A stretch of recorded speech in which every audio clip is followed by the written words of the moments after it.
Note: due to extreme classification of details, the following is a dramatization based on verifiable data and testimony. The long-range missiles erupted from the Israeli cruisers, streaking through the night sky toward their targets deep inside Syrian territory. This was the second wave, precision-guided destruction following hot on the heels of the F-35 satellite-guided bombs. The ground shook as explosions tore through the compound, fire and shrapnel consuming everything in their path. Syrian troops reeled in confusion, caught completely off guard by the surprise attack. Commanders shouted orders that no one could hear over the deafening blasts. Soldiers scrambled for cover, their defensive positions already crumbling. Panic spread like wildfire, but for Israel, everything was going to plan. Until suddenly, it wasn't. An Israeli Air Force lieutenant stationed hundreds of miles away in a high-security command bunker was the first to sound the alarm. The drone he was piloting was just a few miles north of the target facility, and it had picked up something alarming. A massive force of enemy troops was on the move, but in the wrong direction. This wasn't a retreat, this was a coordinated maneuver. The lieutenant's heart pounded as he tried to get his commander's attention, his urgency cutting through the steady hum of the command bunker. Every eye in the room snapped to him, the usual chatter evaporating into tense silence. The senior officer strode over, his expression composed, until he saw the screen. A flicker of horror crossed his face. He leaned in, scanning the drone feed, hoping it was a mistake. It wasn't. The force, nearly 100 strong, including armored vehicles, was moving south, directly against the expected retreat pattern. The airstrike should have driven them north. Instead, the enemy were advancing. At the landing zone, 4 Israeli helicopters idled, their rotors slicing through the night air. 20 medics stood ready, flanked by a handful of elite commandos left behind for security.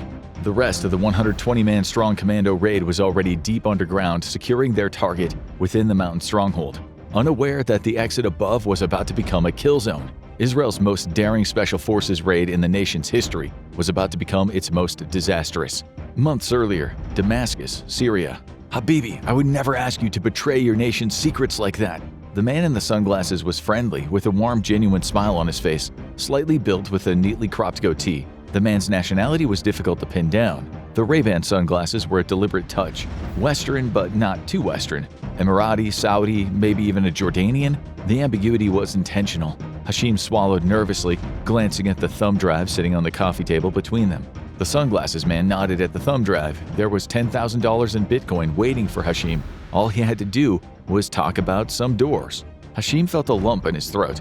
Everything about this was strange, but $10,000? The man gestured at Hashim's teacup, encouraging him to take a drink. Hesitantly, Hashim picked it up and took a nervous sip.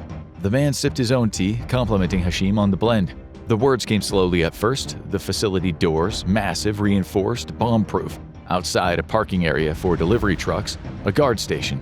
The stranger's posture remained relaxed, but his interest sharpened with every detail. There were some forklifts, old, rusted, positioned between the first and second doors. The men were always looking to shield them from the elements. The sunglasses man leaned in slightly, the warm smile never fading.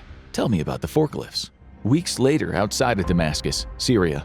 "We don't have much equipment left. The fighting, and then the sanctions."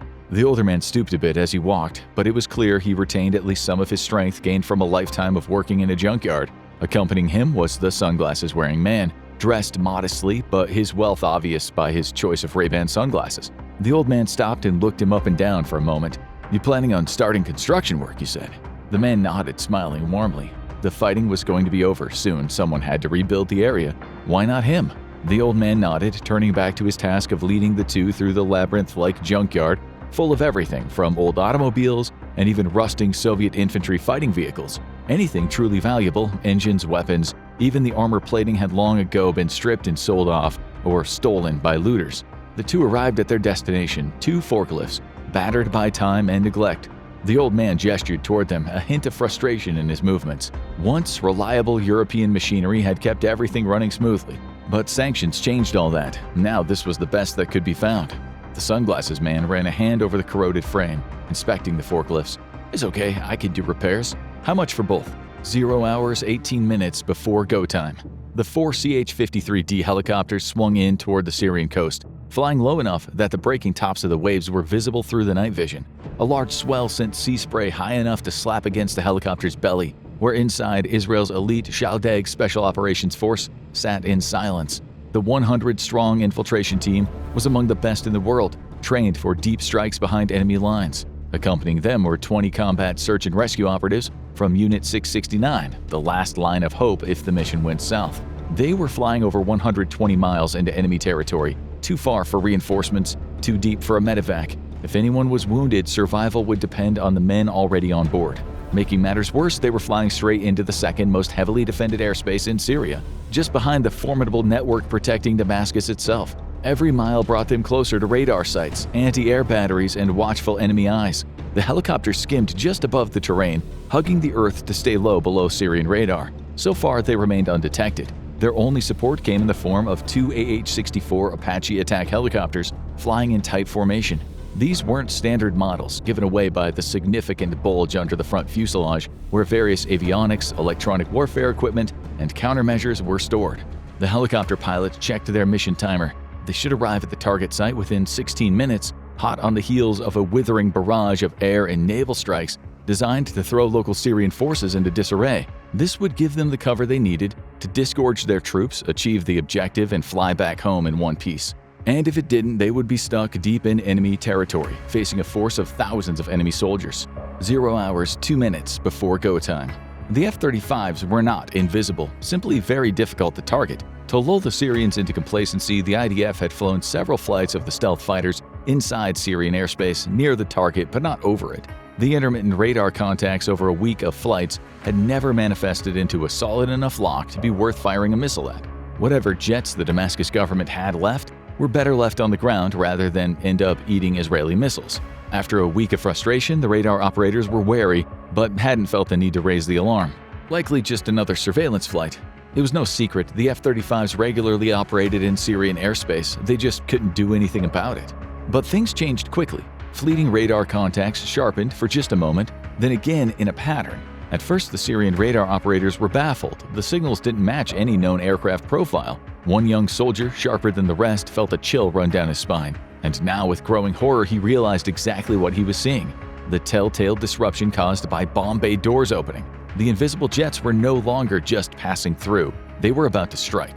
Explosions rocked various sites southeast of Damascus, followed by more strikes launched from Israeli corvettes stationed just off the coast. The Harpoon 2 missiles had been repurposed for land attack, and despite an aging missile with questionable effectiveness and modern ship-to-ship combat, it more than did the job against Syrian defenses.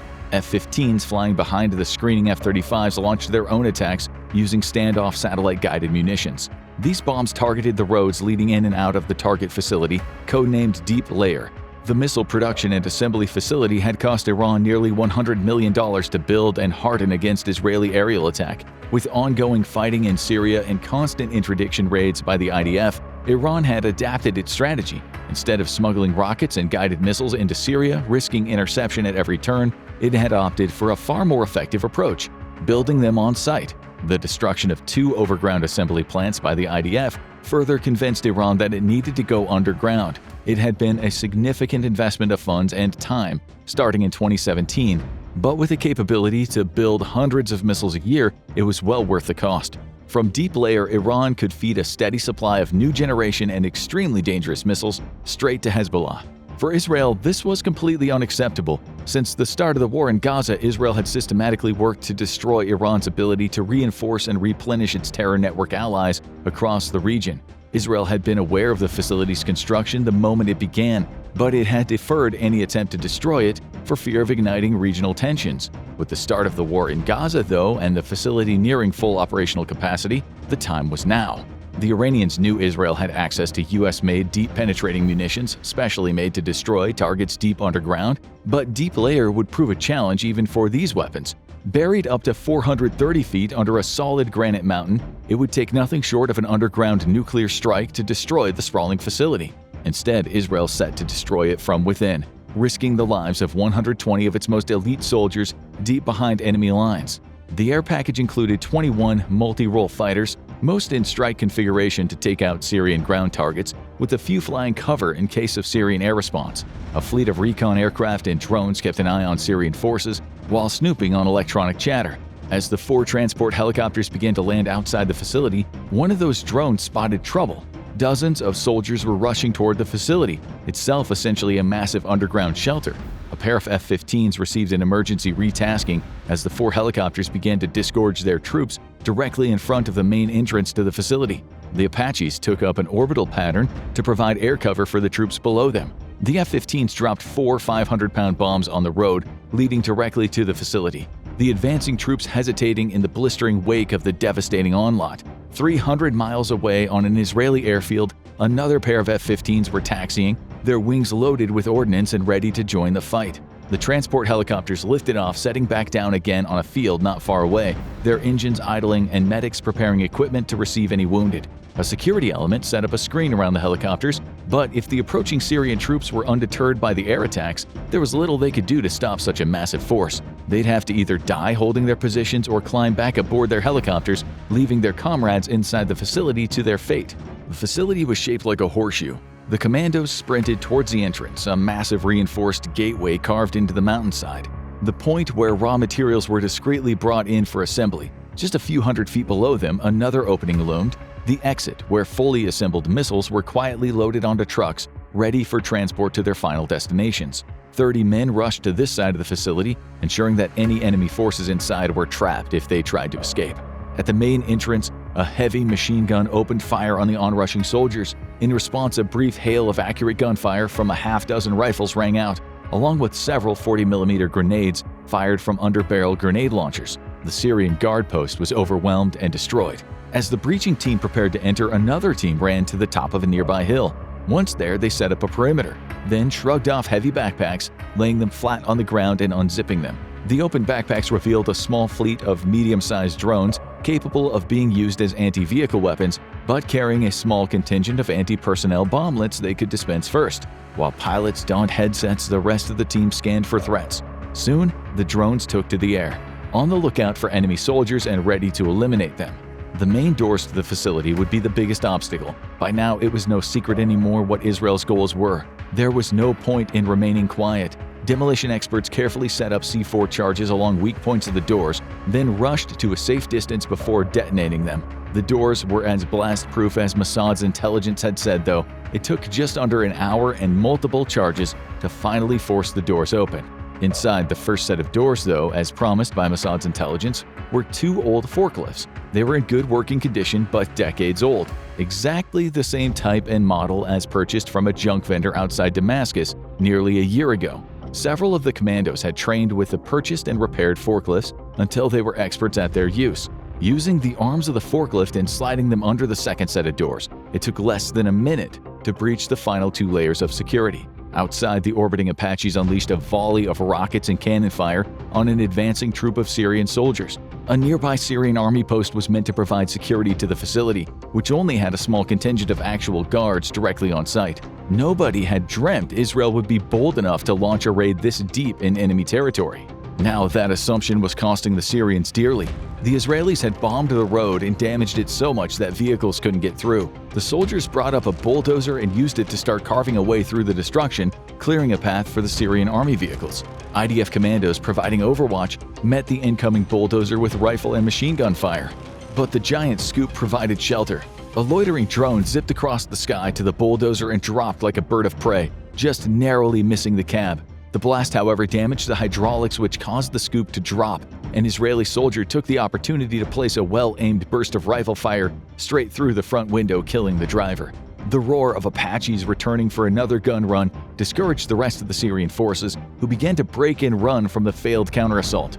Mossad's intelligence had been solid to date, but that didn't mean the Commandos were taking chances. According to intelligence reports, the facility wasn't fully operational yet. It had only reached partial initial operating capability, producing rocket motors that would later be paired with warheads and guidance systems. The Commandos found evidence of this inside the first assembly room, with 15 more assembly and manufacturing rooms being placed along the outside of the underground horseshoe, all linked together by one main corridor. It was along this main corridor that the Israelis moved, using a quad bike they had brought with them to transport explosives around the tunnels. Demolitions experts placed charges weighing as much as 30 pounds in key positions, determined by Israeli engineers to be the weakest points in the facility. If they were right, the demolition charges would lead to the total destruction of the facility from within. If they were wrong, Israel had just squandered its only opportunity to destroy a missile production plant that would imminently be providing long-range missiles to Hezbollah terrorists. The final charge was set. A network of electronic relays connected it to a transmitter just outside the facility, ensuring a seamless link to loitering aircraft overhead. From there, the signal would travel hundreds of miles back to the Israeli command bunker, overseeing the operation. A green light appeared on a console being used to monitor the mission. The explosives were live and ready to be remotely detonated. All it would take was a single keystroke, and the entire facility would be buried in rubble. And if it came to it, so would the soldiers. This facility was a critical threat to Israeli security, the missiles here endangering thousands upon thousands of civilian lives. If the assault force was overwhelmed and couldn't return to their helicopters, well, they all knew they had signed up to lay it all on the line for their country and their people. The Syrians were mounting another push. Loitering surveillance drones relayed a video feed showing dozens of them grouping along with some armored vehicles. At the moment, the fear of the Apaches was keeping them at bay, but the Syrians couldn't know that the gunships had nearly exhausted their entire inventory of rockets and cannon rounds. The men inside the facility rushed to one of two exits, stopping only to gather critical intelligence in the form of documents and laptops from the control rooms and various offices. The waiting helicopter spun up and took to the sky, making the short trip to the main entrance of the facility. Incredibly, the medic services had been completely unnecessary. Not a single soldier had taken so much as a scratch. 2 Syrian guards manning the main entrance lay dead, while dozens more had been killed or wounded outside the facility grounds. A relentless barrage of drones, machine gun fire, and airstrikes had kept them pinned down, until now. With munitions nearly depleted, 2 F-15s made one final attack run, their racks empty, relying only on their guns. It was more of a bluff than a true offensive push. If the Syrian forces realized the jets were out of firepower, nothing would stop them from overwhelming the facility in a desperate rush. But the Syrians didn't know that, and they dove for cover as the Overwatch force rushed down off their hilltop and into the helicopters. With the last soldier on board, the 4 transport helicopters lifted up and immediately turned south. This time, they would take the direct route rather than deceive the Syrians by heading out to sea. Air defenses were sparse in this direction, the airstrikes having ensured the helicopters would have a smooth flight back home. Incredibly, the entire operation had taken less than 3 hours, and as the 6 helicopters wheeled away and headed for home, the air shook with the thunderous roar of deep underground explosions. The side of the mountain itself seemed to sink into itself as the missile production facility was crushed under the weight of millions of tons of rock. Iran's $100 million 6-year effort had just been buried for good, much like the rest of their ambitions to strengthen their network of terrorist allies across the Middle East. This, along with other catastrophic setbacks, would force Tehran to abandon its efforts in Syria and Lebanon for the time being. They were forced to admit defeat and reassess how it could reinvigorate a dying axis of resistance across the Middle East and Saharan Africa. What do you think was the most impressive part of this Special Forces raid? Will missions like this be more common, or do they carry too much risk? Let us know your thoughts in the comments. Now go check out Operation Nimrod, Special Forces Assault on Iran Embassy, or click this other video instead.